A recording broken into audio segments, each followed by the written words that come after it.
안녕하세요. 사연 읽어주는 남녀입니다. 오늘도 와주셔서 감사드리며 그럼 오늘의 사연 바로 시작하겠습니다. 혼자 사시는 시어머니가 걱정되어 반찬을 만들어 시댁으로 향했습니다. 남편과 막내 시누이가 모두 바빠서 요즘 자주 찾아뵙지 못했거든요. 현관문을 열고 들어서니 거실에서 TV 소리가 들렸습니다. 그런데 뭔가 평소와 다른 분위기가 느껴졌어요. 거실로 들어서자 이상한 게 눈에 띄었습니다. 테이블 위에 찻잔이 2개 놓여 있었어요. 시어머니가 좋아하시는 약과도 접시에 담겨 있었습니다. 분명 누군가 다녀간 흔적이었어요. 혼자 사시는 시어머니께 손님이 왔다 간 것 같았죠. 시어머니는 소파에 앉아 행복한 표정으로 TV를 보고 계셨어요. 평소보다 훨씬 편안해 보이시는 모습이었습니다. 오랜만에 보는 환한 얼굴이더라고요. 제가 다가가며 인사를 드렸어요. 어머니, 저 왔어요. 반찬 좀 만들어 왔는데요. 아이고, 수연이 왔구나. 뭐 이런 걸 다. 고맙다. 고생했어. 평소보다 유독 밝아 보이시는 시어머니의 얼굴이 궁금했습니다. 어머니, 누가 다녀가셨어요? 찻잔이 2개나 있네요. 시어머니가 환하게 웃으시며 대답하셨어요. 그네가 왔다 갔지. 오랜만에 같이 밥도 먹고 차도 마셨어. 얼마나 반가웠는지 몰라. 순간 저는 귀를 의심했습니다. 큰애라뇨. 어머니, 누가 왔다 가셨다고요? 미경이가 왔다 갔다니까. 아까 막 가서 아쉽네. 조금만 일찍 왔으면 만났을 텐데. 저는 놀란 마음을 감추고 일단 부엌으로 갔습니다. 반찬을 냉장고에 넣으면서도 손이 떨렸어요. 머릿속이 하얘지는 것 같았죠. 시어머니의 말씀이 계속 귓가에 맴돌았습니다. 정말 누군가 왔다 간 건지 아니면 시어머니의 착각인지 알 수가 없었어요. 작은 방으로 들어가 문을 닫고 급히 남편에게 전화를 걸었습니다. 여보, 나 지금 어머님 댁에 왔는데 어머니가 이상한 말씀을 하셔. 무슨 이상한 말? 무슨 일인데? 어머니가 큰 시누이가 왔다 갔다고 하시는데 전화기 너머로 남편의 숨소리가 멎는 것 같았습니다. 한참 침묵이 흐른 뒤 떨리는 목소리가 들려왔어요. 그게 무슨 소리야? 미경이 누나? 어머님이 그러셨어.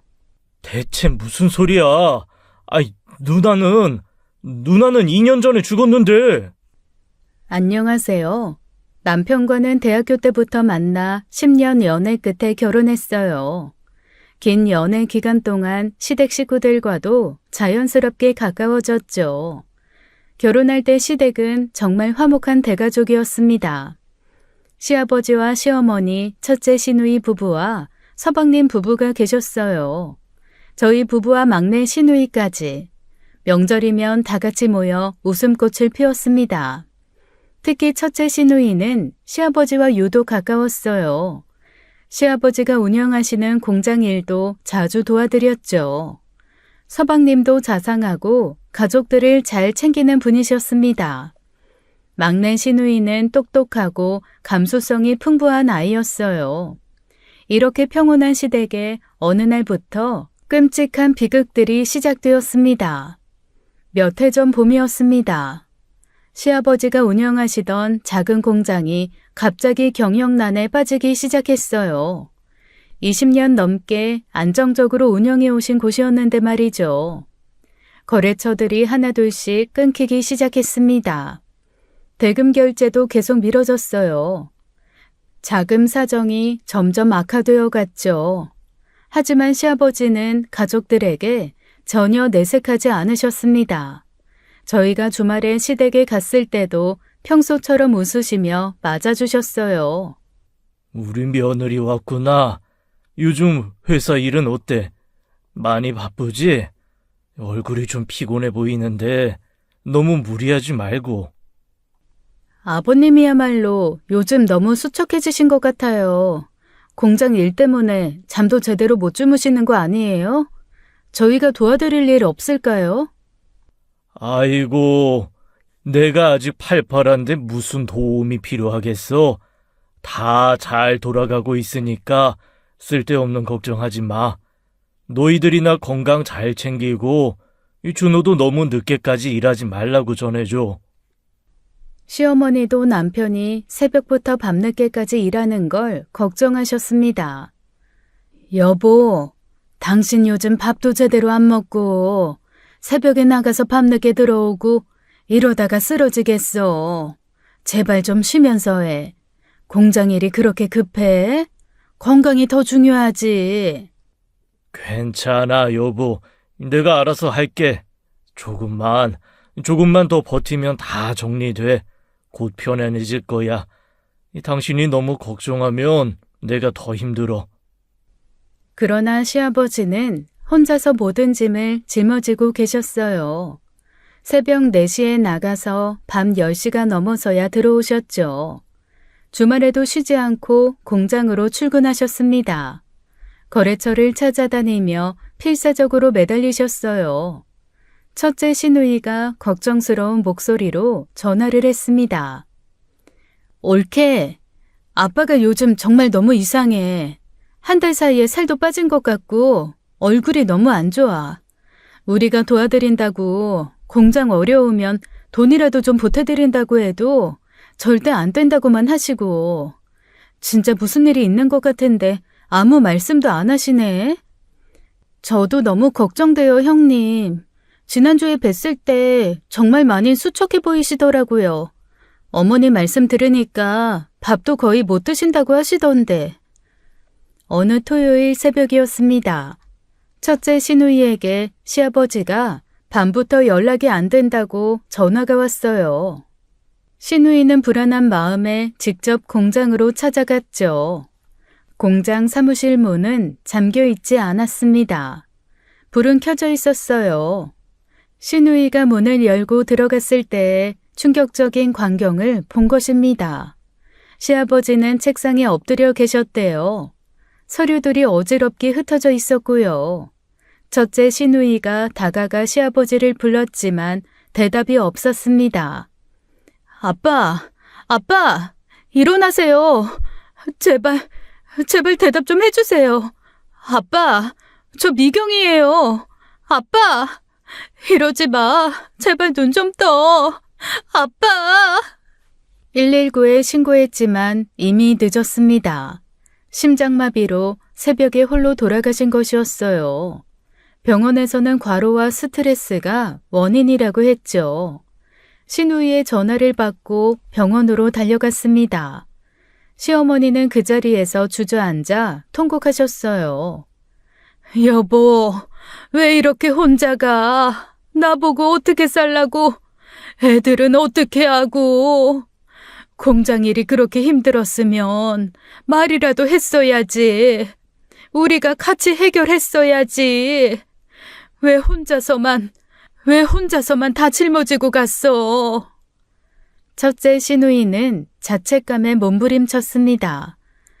내가 좀 더 일찍 갔어야 했는데, 어제 밤에라도 가봤어야 했는데, 아빠 혼자 그 차가운 사무실에서 얼마나 외롭고 힘드셨을까? 내가 옆에 있었으면 내가 딸이라고 하면서 아빠를 혼자 보내다니. 미안해요, 아빠. 정말 미안해요. 그렇게 시아버지는 우리 곁을 떠나셨습니다. 시아버지의 갑작스러운 죽음에 온 가족이 슬픔에 잠겼습니다. 하지만 첫째 시누이가 받은 충격은 우리 상상 이상이었어요. 시아버지의 차가운 시신을 처음 발견한 그 순간이 시누이를 완전히 무너뜨렸죠. 장례식장에서도 시누이는 제정신이 아니었습니다. 조문객들 앞에서 갑자기 쓰러졌어요. 심해부가 황급히 달려가 시누이를 안아 일으켰죠. 여보, 정신 차려. 괜찮아? 누가 여기 좀 도와주세요. 아빠 미안해요. 내가 늦었어요. 아빠 혼자 그 차가운 곳에 얼마나 아프셨을까? 얼마나 외로우셨을까? 아빠, 나 여기 있는데 왜 그렇게 가버리셨어요? 여보, 제발 정신 차려. 여보! 그날 신우이는 3번이나 시신했습니다. 병원에서 진정제를 맞고서야 겨우 안정을 찾았어요. 장례를 마치고 집으로 돌아온 후가 더 문제였습니다. 첫째 신우이는 방에서 나오지 않았어요. 하루 종일 커튼을 치고 어둠 속에 있었죠. 심해부가 밖에서 애타게 불렀습니다. 여보, 밥이라도 좀 먹어. 이틀째 아무것도 안 먹었잖아. 죽 한 그릇이라도 좋으니까 제발 문 좀 열어줘. 서윤이가 엄마 찾는다고. 나 좀 내버려둬. 일주일이 지나도 상황은 나아지지 않았습니다. 첫째 신우이는 극도의 우울증 증세를 보이기 시작했어요. 밥은 거의 먹지 않았고 물만 겨우 마셨죠. 10kg 가까이 살이 빠져 뼈만 앙상하게 남았습니다.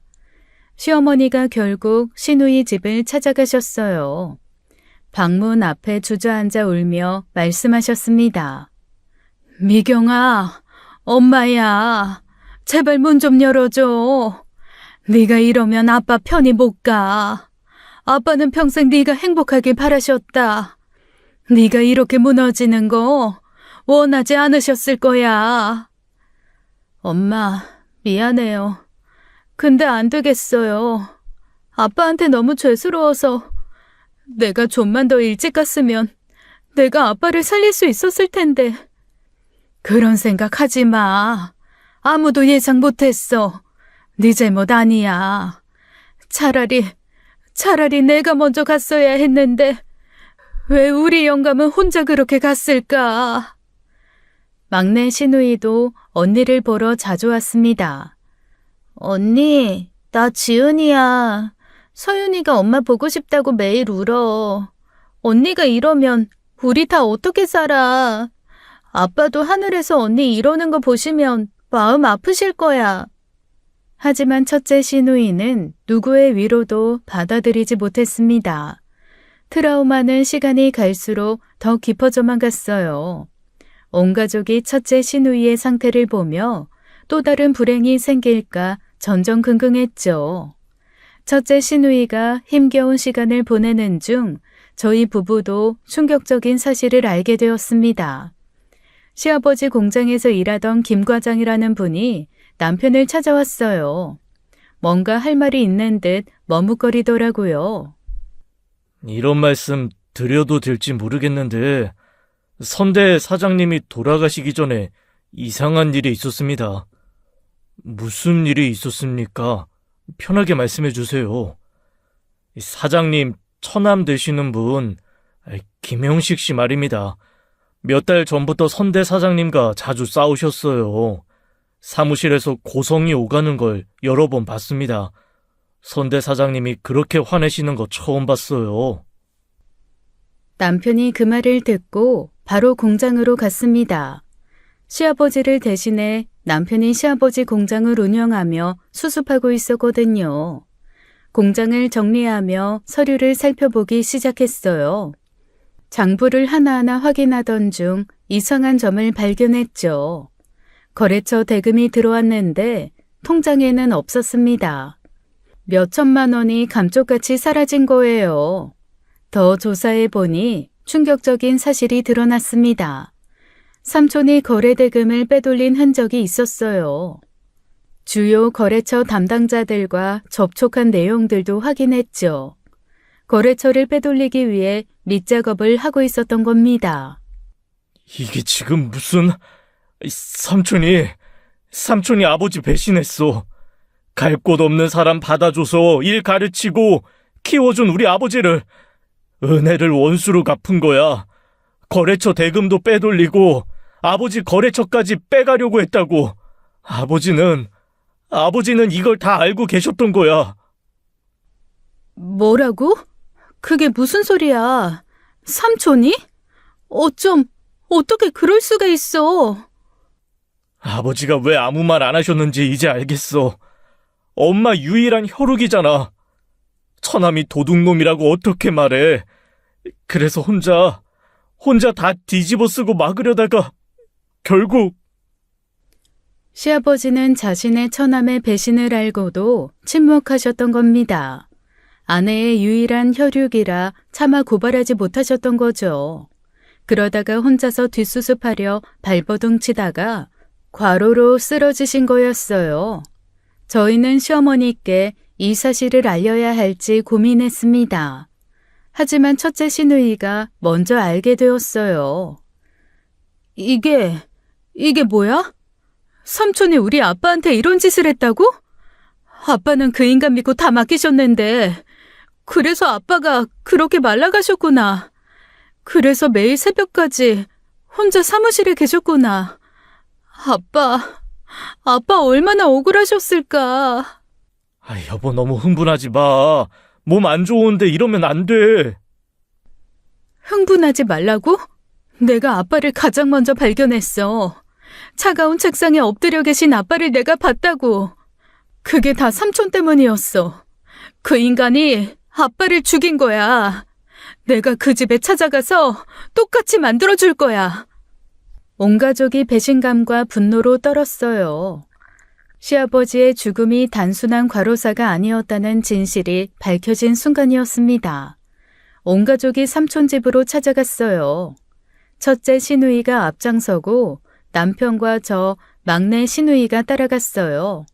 시어머니는 집에 계시라고 했지만 막을 수 없었죠. 삼촌이 문을 열자마자 첫째 시누이가 서류를 들이밀었습니다.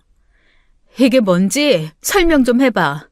삼촌이 우리 아빠 회사 돈 빼돌린 거 다 나와 있어. 거래처도 빼갔잖아. 어떻게 인간이 그래? 은혜를 갚지 못할 망정 원수로 갚아?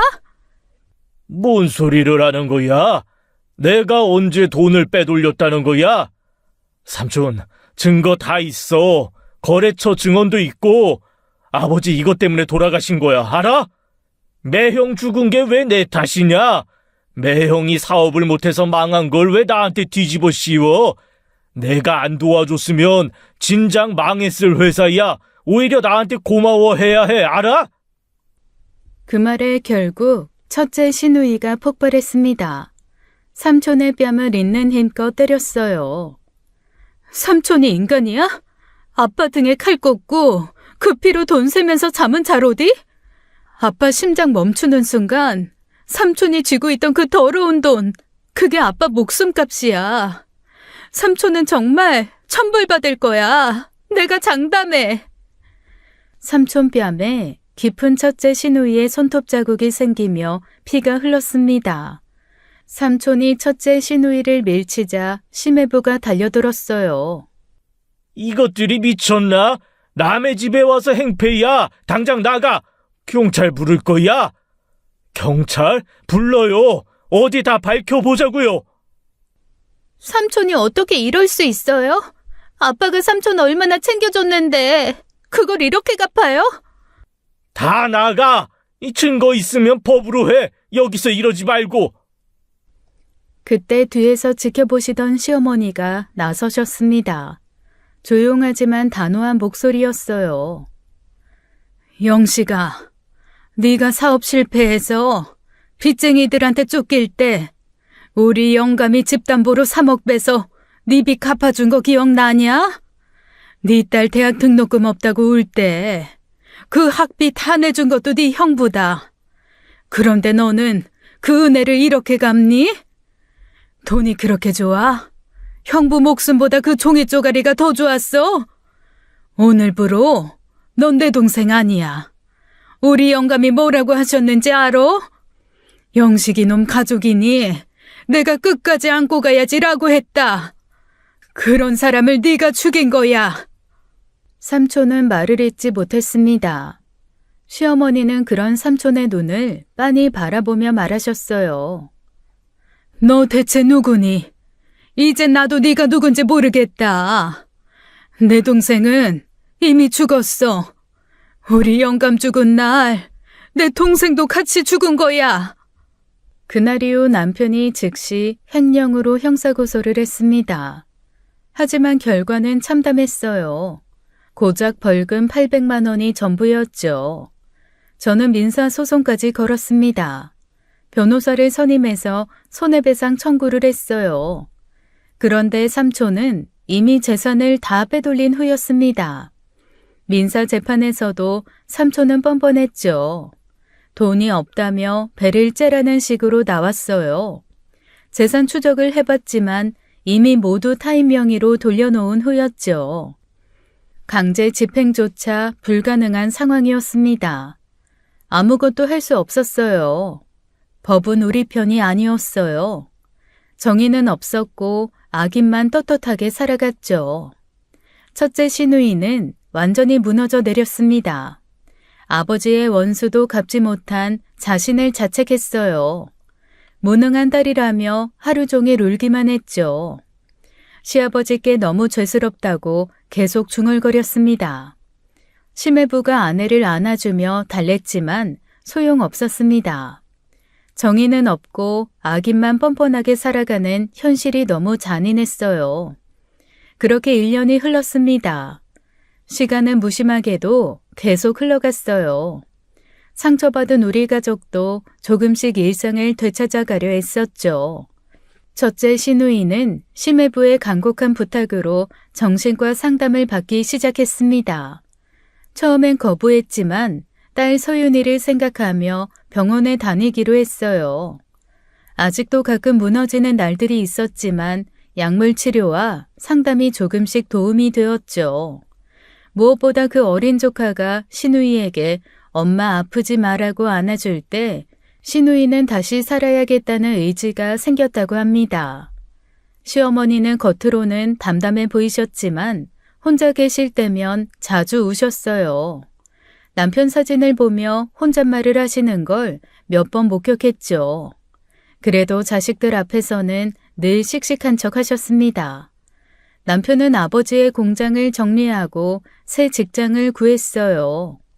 퇴근 후엔 어머니 집에 자주 들러 말벗이 되어드렸죠. 가끔 아버지 꿈을 꾸면 아침에 눈이 붓곤 했습니다.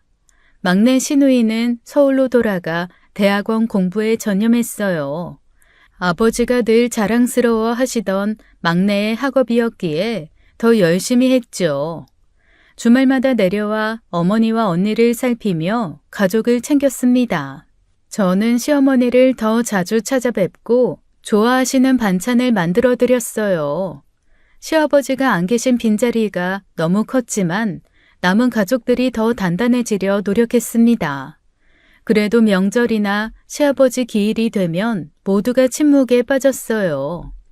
특히 첫째 시누이는 아버지 기일이 다가오면 다시 불안정해지곤 했죠.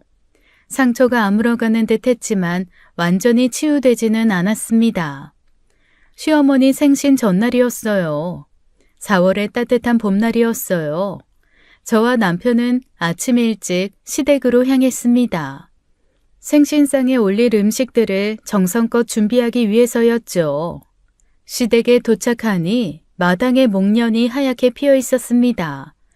시아버지가 심으신 나무였어요. 꽃을 보니 시아버지 생각이 나서 가슴이 먹먹했죠. 하지만 오늘만큼은 밝은 마음으로 준비하려 했습니다. 갈비찜, 잡채, 전 종류들을 만들기 시작했습니다. 시어머니가 좋아하시는 음식들로 가득 채우고 싶었어요. 부엌에서 요리하던 중 거실을 보니 시어머니가 소파에 앉아 계셨습니다. 돋보기를 쓰고 휴대폰을 들여다보고 계셨어요. 뭔가 진지하게 읽으시는 것 같았죠. 어머니, 뭘 그렇게 보세요? 큰애가 문자를 보냈는데 글씨가 작아서 잘 안 보이네. 제가 가까이 다가가 휴대폰을 받아 들었습니다. 첫째 시누이가 보낸 메시지였어요. 어머님, 제가 읽어드릴까요? 그래, 좀 읽어줘. 저는 천천히 메시지를 읽기 시작했습니다. 엄마, 미경이에요. 그동안 못난 딸이어서 정말 죄송해요. 아빠 가신으로 제가 얼마나 엄마 마음 아프게 했는지 알아요. 매일 죽고 싶다 그러고 밥도 안 먹고 엄마가 더 힘드셨을 텐데 철이 없었어요. 아빠도 하늘에서 제가 잘 살기를 바라실 거예요. 엄마, 못난 딸이지만 엄마 정말 사랑해요. 내일 뵐게요. 저 엄마가 좋아하는 맛있는 거 많이 준비했어요. 메시지를 다 읽자 시어머니의 눈에서 눈물이 흘러내렸습니다. 1년 동안 꾹꾹 참아왔던 눈물이었어요. 주름진 손으로 눈가를 닦으시는 모습이 너무 애처로웠죠. 남편과 큰딸의 빈자리를 혼자 견뎌오신 시간들이 얼마나 외로우셨을까요? 미경이가 이제 괜찮아지나 보다. 다행이다, 다행이야. 그 말씀에 저도 코끝이 찡해졌습니다. 남편을 먼저 보낸 어머니의 마음은 얼마나 아프셨을까요? 그런데도 남은 자식들 앞에서는 늘 씩씩한 척하셨던 시어머니. 오늘에서야 그 무거운 짐을 조금 내려놓으시는 것 같았어요. 남편도 어머니 옆에 앉아 손을 잡아드렸습니다. 엄마, 이제 걱정하지 마요. 아니, 누나가 원래 강한 사람이잖아. 그래, 미경이가 원래 강한 애지. 아빠 닮아서 책임감도 강하고. 그래, 이제 걱정 안 하마. 저도 안도의 한숨을 쉬었습니다. 첫째 시누이가 보낸 메시지에는 진심이 느껴졌어요. 정말로 회복되고 있는 것 같았죠. 어머님 좋으시겠다. 온 가족이 오랜만에 다 모이네요. 그래, 다들 건강한 모습으로 만나면 좋겠어. 영감도 하늘에서 기뻐하실 거야. 그날 밤 창밖으로 보름달이 환하게 떠올랐어요. 시아버지가 계셨다면 달이 참 밝구나 라고 하셨을 텐데 빈자리가 느껴졌지만 남은 가족들이 더 단단히 뭉쳐야 한다고 생각했어요. 시어머니도 오랜만에 편안한 표정으로 주무셨어요. 큰딸이 회복된다는 안도감 때문이었죠. 잠든 시어머니의 얼굴에는 작은 미소가 머물러 있었습니다. 내일은 좋은 날이 될 거라고 믿었어요. 하지만 몰랐습니다. 그것이 첫째 시누이가 보낸 마지막 메시지였다는 것을. 희망이라 믿었던 그 메시지가 작별 인사였다는 걸 말이에요. 다음 날 아침 7시였습니다. 남편 휴대폰이 요란하게 울렸어요. 이준호님 전화 맞으신가요? 여기 성모병원 응급실인데요. 이미경 씨가 교통사고로 실려왔습니다. 보호자분이 빨리 오셔야 할 것 같아요. 남편의 얼굴이 하얗게 질렸어요. 저희는 아무것도 챙기지 못한 채 병원으로 달려갔습니다. 응급실에 도착하니 의사가 달려왔어요. 고속도로에서 대형 트럭과 측면 충돌이 있었습니다. 운전석과 조수석에 계신 분들은 현재 수술 중이지만 상태가 매우 위중합니다. 네? 뭐라고요? 수술실 앞에서 기다리는 시간은 지옥 같았습니다. 시어머니도 막내 시누이와 함께 도착하셨어요. 시어머니의 모습이 너무 애처로웠죠. 미경이는? 큰애는 어디 있니? 준호야, 미경이는? 엄마, 그게... 미경이는 괜찮은 거야? 지금 수술 중이에요. 의사 선생님이 최선을 다하고 계세요. 시어머니가 수술실 문을 바라보며 울음을 간신히 참으셨어요. 떨리는 손을 모아 제발 첫째 시누이를 살려달라고 기도를 하기 시작하셨죠. 그도 시어머니를 따라 기도를 했습니다. 2시간 후 의사가 나왔어요. 고개를 저으며 입을 열었죠. 최선을 다했지만 죄송합니다. 그 한마디에 시어머니가 그 자리에서 무너지셨어요. 미경아, 미경아, 내가 그때 왜 전화를 안 했을까? 내 딸 목소리라도 들을걸. 간호사가 시누이 딸 서윤이를 데려왔습니다. 다행히 뒷좌석에 있던 아이는 화를 면할 수 있었죠. 이마에 붕대를 감은 채 멍하니 서 있는 아이. 무슨 일이 일어났는지도 모르는 아이였어요. 할머니, 엄마는? 아빠는? 그 순진한 질문에 모두가 차마 대답하지 못했습니다. 시어머니는 첫째 딸이 남기고 간 손녀를 품에 안고 깊은 울음을 토해내셨죠. 병원 복도엔 시어머니 울음소리로 가득 찼어요. 그렇게 시아버지를 보내고 1년 만에 저희 가족은 또다시 절망에 빠지고 말았습니다. 그 후 저와 남편은 서윤이를 데려와 키우기로 했어요. 5살 조카는 이제 우리 딸이 되었어요. 그렇게 첫째 시누이가 세상을 떠난 지 2년이 흘렀습니다. 그런데 시어머니가 죽은 시누이와 밥을 먹었다고 하신 거예요. 그러니 제가 놀랄 수밖에요. 전화를 끊고도 손이 계속 떨렸어요. 남편이 회사를 조퇴하고 급히 시댁으로 달려왔습니다. 거실에 앉아 계신 시어머니는 여전히 평온해 보이셨어요. 남편이 조심스럽게 물었습니다. 엄마, 아까 누나가 왔다 갔다고? 그래, 미경이가 점심 먹으러 왔었어. 김치찌개 끓여줬더니 맛있다고 잘 먹더라. 근데 넌 어쩐 일이니? 이러는 날 아니야? 엄마, 누나는... 그때 제가 남편 손을 꽉 잡았어요. 고개를 가로저었죠. 남편과 저는 서로를 바라봤습니다. 시어머니의 눈빛은 너무나 또렷했어요. 거짓말하는 것 같지도 헷갈려 하는 것 같지도 않았죠. 작은 방으로 가서 남편과 심각하게 상의했습니다. 아이고, 좀 심각한 것 같은데? 아버지 돌아가시고 누나 부부까지... 어머니가 받은 충격이 너무 컸나 봐. 설마 혹시 충격으로 치매가 발병하신 걸까? 왜 갑자기 큰 충격받으면 그럴 수 있다고 어디서 들은 것 같은데. 아니면 다른 문제? 어쩌지? 어머니 혼자 두면 안 될 것 같은데. 일단 창식이한테 연락해볼게. 걔 정신과 의사잖아. 당장 연락해서 진료 예약 잡을게. 거실로 돌아와 시어머니께 말씀드렸어요. 어머니, 당분간 저희 집에 계세요. 서윤이도 민주도 할머니 보고 싶어 해요. 갑자기? 아니야. 나는 여기가 좋다.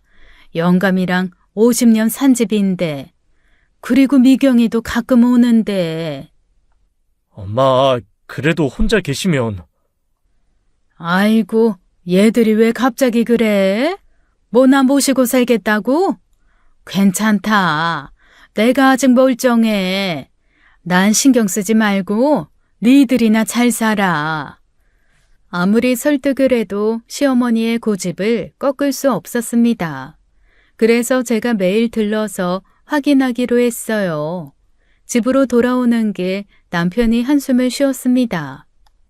누나가 보고 싶으신가 봐. 너무 보고 싶어서 환각을 보시는 건가?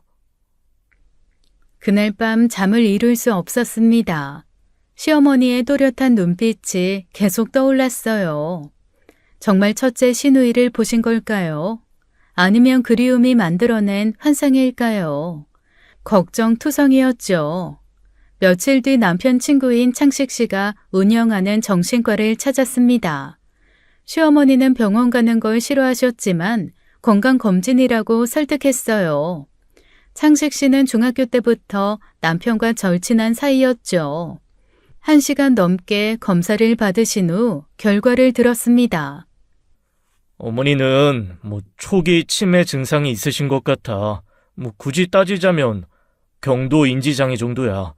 기억력 검사랑 인지 검사에서 몇 가지 문제 소견이 나타났고, 그런데 뭐야?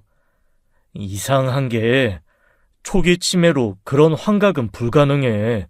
어머니가 말씀하시는 것처럼 구체적이고 또렷한 기억은 보통 중증 치매에서나 나타나는데 어머니는 다른 인지 기능은 모두 정상이거든. 그럼 이게 어떻게 설명이 되는 거예요? 솔직히 지금으로서는 저도 확실하게는 모르겠어요, 재수 씨. 극심한 스트레스로 인한 일시적 현상일 수도 있고 다른 증상일 수도 있고요. 일단은 계속 지켜보시고 꾸준히 병원 나오셔서 추가 검사를 받아보시는 게 좋을 것 같아요. 당분간 어머니께 절대 자극을 주지 마세요. 자극이요? 네, 미경이 누님 죽었는데 어떻게 누님이랑 밥을 먹었냐 어머니에게 따지지 마시고 천천히 어머니께서 진실에 눈을 뜨시는 게 중요하니까 몰아붙이시면 절대 안 돼요. 네, 알겠어요. 고마워요, 창식 씨. 고맙다. 그래, 다음 주에 진료 예약도 잡아둘게. 병원을 나와 시댁으로 돌아왔습니다. 서방님 부부를 불러 가족회의를 열었어요. 시어머니께서 죽은 첫째 시누이를 보았다는 이야기를 해주었죠. 서방님은 그 말에 큰 충격을 받고 놀랐어요. 저희 부부는 의사인 창식 씨가 이야기해준 것도 서방님에게 전했습니다. 시어머니를 자극하지 말라고 신신당부했죠. 엄마, 혹시 미경이 누나 보셨어? 누나가 뭐래? 시어머니가 서방님을 이상하다는 듯 쳐다보셨어요. 얘들이 왜 이래? 미경이가 뭐라고 하긴. 그냥 건강하게 잘 지내고 있으라고 그러더라. 아프지 말라고. 누나가 그랬다고? 아니, 미경이 누나가? 아이고, 니들 집에 안 가니? 왜들 갑자기 찾아와서 그래? 정신사납게. 그 또렷한 대답에 모두가 침묵했습니다. 시어머니의 눈빛은 너무나 맑았어요. 전혀 헷갈려하거나 혼란스러워하지 않으셨죠. 시어머니의 확신에 찬 모습이 오히려 우리를 혼란스럽게 만들었습니다. 시댁을 나오면서 저는 남편에게 말했어요. 아무래도 어머님께서 싫다고 하셔도 우리 집이나 서방님 집에 모셔야겠어. 그렇지, 그래야겠다. 그런데 여보, 혹시 정말 누군가 어머니를 찾아온 게 아닐까? 어머니가 너무 확신하시잖아. 그럴 리가. 그러지 말고 관리실에 가서 CCTV라도 확인해보자. 정말 누가 왔는지 확인해볼 수 있잖아요.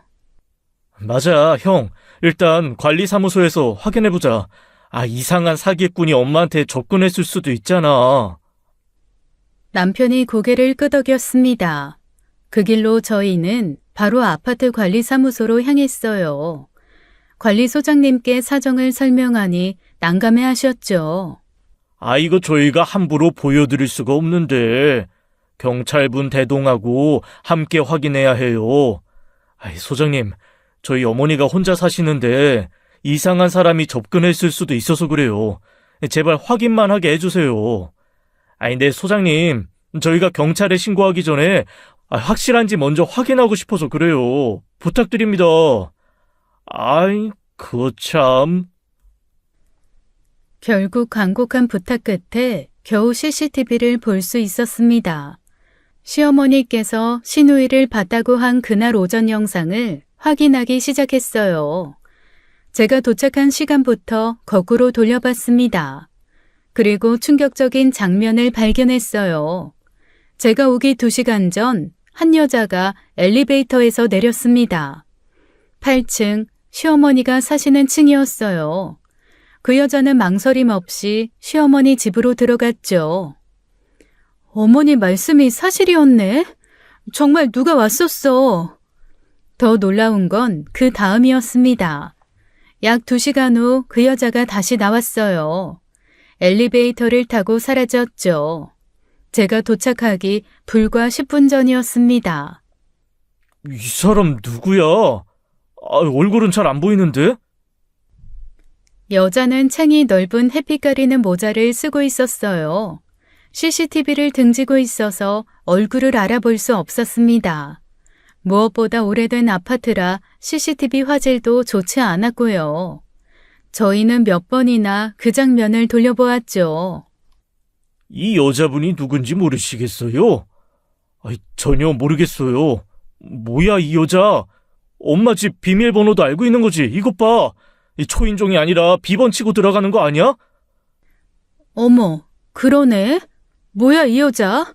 누군데 형님 행세를 하는 거야? 서방님이 영상을 다시 돌려봤습니다. 여자의 걸음걸이, 체형을 자세히 관찰했어요. 키가 165cm 정도 되는 것 같은데, 뒷모습이 누나랑 비슷하긴 한데? 설마, 아니야, 말도 안 돼. 형님은 2년 전에 돌아가셨는데. 그때 남편이 막내 시누이에게 전화를 했어요. 혹시 시어머니 집에 왔었는지 묻기 위해요. 지은아, 너 혹시 엄마 집에 왔었어? 서울이야? 안 왔다고? 뭐래, 지은이도 아니래? 지은이도 지금 서울이라네. 일단 경찰에 신고하자. 이상한 사람이 엄마한테 접근한 것 같아. 관리사무소를 나오면서 모두가 혼란스러워했습니다. 시어머니의 말이 환각이 아니었어요. 정말로 누군가 찾아왔던 것입니다. 형, 혹시 삼촌 쪽 사람 아닐까? 복수하려고. 복수를 하려면 저희가 해야지. 시외 삼촌이 왜요? 여보, 혹시 돈 노리는 사기꾼일 수도 있어. 어머니가 혼자 사시는 거 알고. 아무튼 일단 어머니 혼자 두면 안 돼. 오늘이라도 당장 모시고 가야겠어. 누가 왜 무슨 목적으로 시어머니를 찾아오는지 알 길이 없었습니다. 죽은 형님 행세를 하는 이유가 대체 무엇인지 저희는 그때까지 상상도 못하고 있었죠. 관리사무소에서 나오자마자 남편이 경찰에 신고했습니다. 정체불명의 여자가 어머니께 접근하고 있다고 설명했어요. 시어머니가 걱정하실까봐 아파트 1층 공용 현관에서 대기하기로 했죠. 10분 후 경찰이 도착했습니다. 저희가 1층에서 맞이하며 상황을 설명했어요. 관리실 CCTV 영상 확인했고요. 주변 도로 CCTV도 추가로 확인해 볼게요. 이 여자가 어떻게 왔다 갔는지 추적해 보겠습니다. 어머니께는 비밀로 부탁드립니다. 불안해하실까 봐요. 한편으로 실망도 하실 것 같고. 네, 이해합니다. 일단 순찰 강화하고 조용히 알아보겠습니다. 혹시 또 이상한 사람이 오면 바로 신고해 주세요. 저희도 뭐가 나오면 바로 연락드릴게요. 경찰이 떠난 후 저희는 다시 시어머니 집으로 올라갔습니다. 시어머니를 설득해야 했어요. 엄마, 우리 집으로 가요. 서윤이도 할머니 보고 싶어 하고. 싫다는데 왜들 그래? 왜 이렇게 왔다 갔다 하면서 그래? 나 이 집 못 떠난다. 여기 영감이랑 50년 산 집이야. 영감 냄새도 아직 남아있고 무엇보다 큰애도 가끔 오는데 내가 없으면 큰애가 와서 얼마나 서운하겠어. 그러니까 안 된다고. 형 집이 부담스러우면 우리 집 와. 그게 무슨 말이야? 뭐가 그러니까야? 누나가 또 찾아오면 장여가. 아이씨, 진짜 답답하네. 엄마, 고집 부리지 말고 가요. 아버지 냄새고 자시고 일단 가자고. 싫다는데 왜 이렇게 고집들을? 가자고 좀. 엄마, 제발 나가자고. 설마 자식들이 엄마한테 안 좋은 짓을 하겠어? 엄마, 우리 엄마 아들들이야. 우리 못 믿어? 말 못할 사정이 있어. 그러니까 그냥 묻지 좀 마. 다 엄마 위해서 그러는 거야. 제발 좀 져주세요. 에휴, 알았다. 그럼 오늘 말고 일주일 있다가 가자. 왜? 그냥 오늘 당장. 일주일 뒤 네 아버지 기일이다. 기일만 챙기고 가기로 하자. 엄마. 시어머니의 말에 저희는 아무 말도 할 수가 없었습니다. 그래서 제가 그동안 어머님 집에 머물겠다고 했죠. 됐다. 어머면 애들 챙겨야지. 그럼 애들은 누가 챙겨? 그리고 출근도 해야 하면서 걱정 안 해도 된다. 니들이 걱정할 일 생기면 바로 연락할 테니까 걱정하지 마. 시어머니의 말투는 너무나 또렷했습니다. 눈빛도 또렷했고 정상적이었어요. 무엇보다 시어머니의 완강한 거부에 어쩔 수 없었습니다. 대신 남편이 다른 방법을 제안했어요. 남편이 거실에 홈 CCTV를 설치를 제안했습니다. 핸드폰으로 실시간 확인만 할 수 있게 하자고 했어요. 매일 전화 드리는 것보다 편하실 거라고 한참을 설득했습니다. 결국 시어머니가 마지못해 허락하셨어요. 서방님이 즉시 홈 CCTV를 사와서 설치했죠. 거실 한쪽 구석에 작은 카메라를 달았습니다. 이제 핸드폰으로 실시간 확인이 가능해졌어요. 뭔가 이상한 일이 생기면 바로 알 수 있게 된 거죠. 시어머니는 끝까지 못마땅해 하셨습니다. 갑자기 왜들 호들갑이냐며 서운해하셨죠. 하지만 안전을 위해서는 어쩔 수 없는 선택이었습니다. 집으로 돌아오는 길 저는 계속 불안했어요. 다만 일주일만 있으면 될 거라며 마음을 다잡고 저희 부부도 시어머니 방을 준비하며 시어머니를 모실 준비를 했죠. 그 일주일 사이 엄청난 사건이 터질 거라고는 상상도 못하고요. CCTV를 설치한 지 3일째 되는 날이었습니다. 회사에서 점심시간에 습관적으로 핸드폰으로 CCTV를 확인했어요. 그런데 이상한 장면이 포착되었죠. 거실 테이블에 시어머니가 누군가와 함께 앉아 있었습니다. 맞은편에 여자가 있는 게 보였어요. 하지만 주방 쪽 사각지대라 얼굴은 보이지 않았죠. 두 사람이 밥을 먹고 있는 것 같았습니다. 심장이 쿵쾅거리기 시작했어요. 급히 남편에게 전화했어요. 여보, 지금 CCTV 봐. 누가 또 와 있어. 어머니랑 밥 먹고 있어. 뭐? 나 지금 바로 갈게. 너도 빨리 와. 바로 출발할게. 급히 반차를 내고 시댁으로 달려갔습니다. 가는 중간 시어머니에게 계속 전화를 했지만 받지 않으셨어요. 그리고 마침내 시댁 아파트 앞에 도착했습니다. 엘리베이터가 너무 느리게 느껴졌어요. 8층에 도착해 숨을 고르고 초인종을 눌렀죠. 발자국 소리가 들리더니 문이 열렸습니다. 그런데 문을 연 사람을 보고 깜짝 놀랐어요. 아가씨, 여기 웬일이세요? 서울에 있는 줄 알았는데. 막내 시누이가 저를 맞이했습니다. 새언니, 일하고 계실 시간 아니에요? 저는 안도의 한숨을 쉬었어요. 깜짝 놀랐어요. 저는 홈 CCTV에 누가 찍혀서 아가씨인 줄도 모르고 놀라서 왔죠. 네? 엄마 집에 홈 CCTV가 있어요? 아니, 왜? 그때였습니다. 거실에서 시어머니의 목소리가 들렸어요. 미경아, 거기 누가 왔니? 손님이야? 제 온몸이 얼어붙었습니다. 미경이라고요? 시어머니는 첫째 시누이 이름을 부르신 거예요. 막내 시누이의 얼굴이 하얗게 질렸습니다. 저와 눈이 마주쳤지만 금세 시선을 피했어요. 엄마, 새언니 왔어요. 어머, 수연이 왔구나. 들어와. 미경이랑 밥 먹고 있었어. 저는 믿을 수 없는 광경을 목격하고 있었습니다. 막내 시누이가 죽은 언니 행세를 하고 있었던 거예요. 현관에 서서 꼼짝도 할 수 없었습니다. 막내 시누이가 애원하는 눈빛으로 저를 바라봤어요.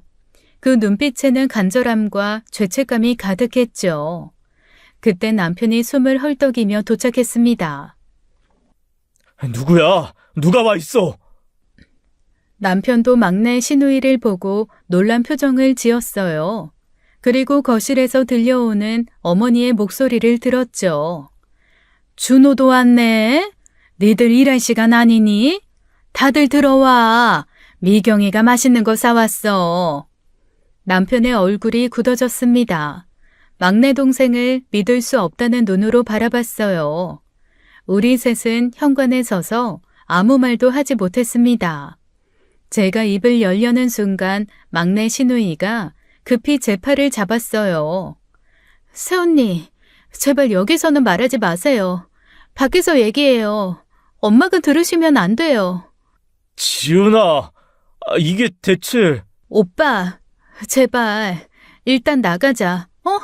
제발. 우리는 시어머니께 급한 일이 있다고 둘러대고 나왔습니다. 근처 카페로 들어가 구석자리에 앉았어요. 막내 신우이는 이미 눈물 범벅이 되어 있었죠. 지은아, 이게 대체 무슨 상황이야? 네가 지금 엄마한테 누나 행세를 하고 있었던 거야? 이게 뭔 상황인지 제대로 설명해봐. 막내 신우이가 떨리는 손으로 물컵을 들었다가 다시 내려놓았습니다. 한참을 침묵하다가 겨우 입을 열었어요. 한 달 전이었어. 오랜만에 엄마 보러 갔는데 문 열고 들어가자마자 엄마가 나를 보고 미경아 왔구나 하시는 거야. 신우이 눈에서 눈물이 주르륵 흘러내렸습니다. 처음엔 엄마 저 지은이에요. 언니는 이렇게 말하려고 했는데 근데 엄마가 너무 행복한 얼굴로 날 안아주시는 거야. 언니 죽고 처음 보는 환한 미소였어. 아가씨, 그래서 그냥 형님인 척 한 거예요? 네, 새언니. 죄송해요. 엄마가 우리 큰애 밥은 먹고 다니니 많이 힘들었지 하시면서 우시는데 차마 거기에서 나 언니 아니라고 할 수가 없었어요. 남편이 한숨을 쉬며 동생을 바라봤습니다. 갈 때마다 엄마가 너무 기뻐하셔서 언니가 좋아하던 약과도 사가고 언니처럼 김치찌개도 해드리고 엄마가 서윤이는 잘 크고 있니? 최서방은 잘 지내니 물으실 때마다 언니가 살아있는 것처럼 대답했어. 미친 짓인 거 알아. 근데 왜 우리한테 진작 말 안 한 거야? 어떻게 말해. 내가 죽은 언니 흉내내고 있다고. 남편과 저는 깊은 한숨을 내쉬며 어떤 말도 할 수가 없었습니다. 어쨌거나 이 문제를 해결해야 했습니다. 적어도 시어머니는 진짜로 막내 시누이를 첫째 시누이라고 생각하고 있었으니까요. 남편이 바로 친구 창식 씨에게 전화를 걸었습니다. 정신과 의사인 친구에게 이 상황을 설명해야 했어요. 스피커폰으로 우리 모두가 들을 수 있게 했죠. 창식아, 지금 충격적인 사실을 알게 됐어. 알고 보니까 막내가 죽은 누나 행세를 하고 있었더라. 엄마가 막내를 누나로 착각하시는데, 잠깐, 그게 무슨 말이야? 자세히 설명해봐. 남편은 지금까지 있었던 상황을 창식 씨에게 설명했습니다. 전화 너머로 창식이의 한숨소리가 들렸어요. 이거 아무래도 디소시에이티브 디소더 같은데? 한마디로 해리성 장애 같다. 어머님께서 누님 죽음이 너무 충격적이어서 어머니 뇌가 그 기억을 차단한 거야. 기억을 차단했다고요? 그게 가능해요? 네, 어머님이 자신의 큰딸의 죽음을 스스로 인정하면 정신이 완전히 붕괴될 수 있다고 판단해서 그래서 어머님 뇌가 스스로를 보호하려고 그 사실 자체를 부정하는 거예요. 일종의 방어 기제인데, 그럼 어떻게 해야 돼요? 제가 계속 언니인 척 해야 하나요? 절대 그러면 안 돼. 천천히, 아주 천천히 어머님이 현실을 받아들이게 해야 해. 먼저 지금 옆에 있는 사람이 누님이 아니라 지은이 너라는 걸 천천히 인지시켜야 돼. 어떻게 인지시켜 그걸? 누나가 죽은 걸 다시 깨닫는 순간 엄마가 무너진다며. 갑자기 충격을 주면 안 돼. 막내가 점진적으로 자기 정체성을 드러내야 해. 주변에서 지금 엄마 옆에 있는 사람이 누구냐 먼저 물어봐. 그리고 천천히 엄마, 난 미경이 언니 아니고 저 지은이에요 라는 식으로 부드럽게. 누구인지를 분명하게 인지를 시켜드려봐. 어머니가 혼란스러워하시면 잠시 멈추고 이 과정을 몇 주에 걸쳐 반복해야 돼. 그럼 언니의 죽음은요? 그건 더 나중 단계야. 먼저 막내를 막내로 인식하게 한 다음 아주 조심스럽게 현실을 받아들이도록 도와야 돼. 그러다 보면 어머니께서 스스로 알게 되실 거야. 전문가 상담도 병행하는 게 좋을 거야. 전화를 끊고 우리는 서로를 바라봤습니다. 시어머니의 마음이 얼마나 아프셨으면 이렇게 되셨을까요? 저는 한없이 눈물이 흘렀습니다. 그리고 며칠 뒤 시어머니 생신날이 되었어요. 이날은 첫째 시누이의 기일이기도 했습니다. 심지어 시누이 기일 3일 뒤는 시아버지 기일이기도 했어요. 그래서 시어머니는 2년 전부터 생신을 챙기지 않으셨어요. 하지만 올해는 가족들이 모두 모여 조촐하게 식사하기로 했습니다. 막내 시누이 사건을 전해 들은 서방님도 함께 했어요. 시댁으로 가는 길 서방님이 조용히 말했습니다. 형, 오늘은 일단 어머니 뜻대로 해드리자. 생신날인데 충격 드리면 안 될 것 같아. 그래, 창식이도 천천히 하라고 했으니. 시어머니 집에 도착했습니다. 정성껏 준비한 미역국과 반찬들을 차렸어요. 시어머니는 오랜만에 가족이 모여서인지 기분이 좋아 보이셨어요. 그런데 갑자기 시어머니가 두리번거리기 시작했습니다. 큰애는 어디 있어? 미경이 안 왔어? 막내 시누이가 주방에서 나왔습니다. 시어머니가 막내를 보시더니 환하게 웃으셨어요. 미경아, 거기 있었구나. 엄마가 얼마나 찾았는지 알아? 막내 시누이가 입을 열었습니다. 엄마, 언니는...